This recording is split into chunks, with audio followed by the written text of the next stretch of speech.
Labvakar! Sportziņas kā ierasts sāksim ar pasaules čempionātu hokejā. Latvijas izlasēja šodien brīvdienu, kurā komanda gatavojās 5. apakšgrupas spēlē ar ASV izlasi.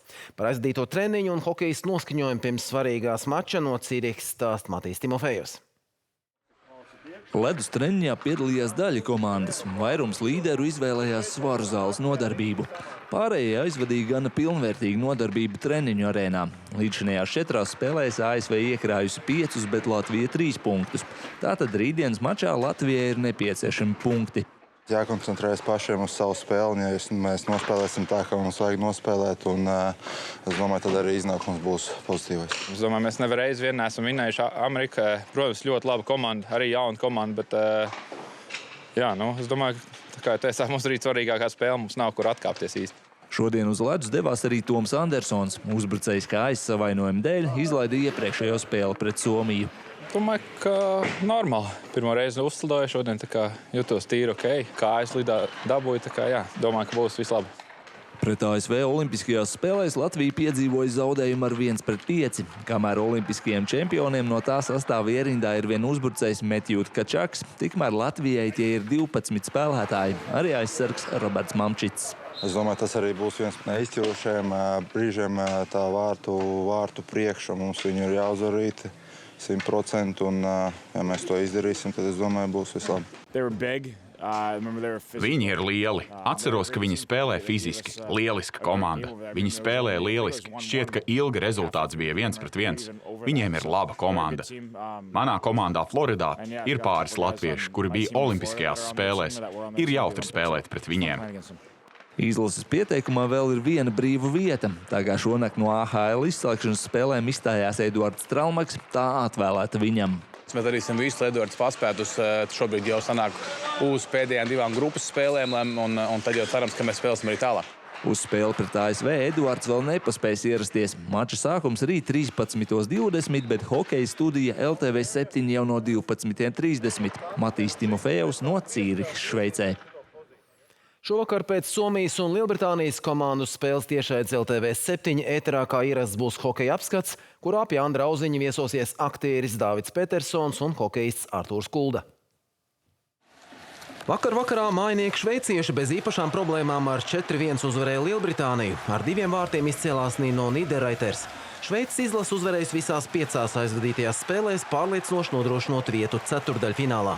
B grupā 4. uzvaru izcīnīja Slovākija, kas ar 5-1 apspēlēja Dāniju.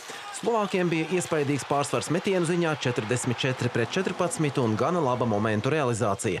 Dānijai neveiksmes visās 4 spēlēs, bet turpinājumā gaidāms tikšanās ar potenciāli vājākiem pretiniekiem – Slovēniju, Itāliju un Norvēģiju. Šodien pirmo uzvaru turnīrā izcīnīja Vācijas hokejisti, kuri ar 6-2 apspēlēja Ungāriju. Ar 3 gūtiem vārtiem izcēlās aizsargs Leons Gavanke. 5. uzvaru izcīnīja un vietu ceturtdaļfinālā nodrošināja B grupas līderi Kanāda, kas ar 3-1 pārspēja Slovēniju. Eduards Stralmaks guva vārtus AHL Kaldera kausa spēlē, kurā viņa pārstāvētā Grand Rapids Griffins viesos ar 2-3 piekāpās Čikāgas Wolves un sērijā zaudēja ar 1-3. Tagad Stralmaks var steigties palīgā Latvijas izlasē. Stanley kausā pirmo neveiksmi šosezonu cieta Karolīnas Hurricanes, kas Austrumu konferences finālsērijas pirmajā mačā savā laukumā ar 2-6 piekāpās Montreals Canadiens. Jau 33. sekundē Sēts Džarvis vadībā izvirzīja Hurricanes, kurā šis bija pirmais mačs pēc 11 dienu pārtraukuma. Taču līdz pirmā perioda vidum Canadiens panāca 4-1 savā labā. Precīzi meta Kols Kofields, Filips Dano, Aleksandrs Teksjē un Ivans Demidovs. 3. periodā 2 vārdus guva Jurais Slavkovskis, 2. reizi ripu maču izskaņā raidot tukšos vārtos. Jakubs Dobešs atvairīja 24 metienus un kļuva par 4. vārdsargu debitantu Monreāls vēsturē, kurš vienā izslēgšanas turnīrā izcīnījis vismaz 9 uzvaras. NBA izslēgšanas cīņās 9. panākumu pēc kārtas izcīnīja Ņujorkas Knicks, kas savā laukumā ar 109-93 pārspēja Clevelandas Cavaliers un Austrumu konferences finālā ir vadībā ar 2-0. Par mača rezultatīvāko spēlētāju kļuva Džošs Hārts, kurš realizēja 5 tālmetienus un sasniedz karjeras rekordu izslēgšanas spēlēs, gustot 26 punktus. Džeilenam Bransonam 19 punktu un 14 rezultatīvas piespēles, bet Clevelandai rezultatīvākais atkal bija Donovans Mičels ar 26 punktiem. Par basketbola kluba VF Rīga jauno galveno treneri iecelts Jevgenijs Kosuškins, ar kuru līgums noslēgts uz 1 gadu. Par galvenā trenera asistentu sastāvu klubs sola informēt drīzumā. Par ULB Eirolīgas pirmajiem finālistiem kļuva Pireju Olimpiakos basketbolisti, kuri pusfinālā ar 79-61 pārspēja Stambulas Fenerbahče. Par Audzu un Liepājas spēli Latvijas futbolas virslīgā stāsta Andris Auziņš.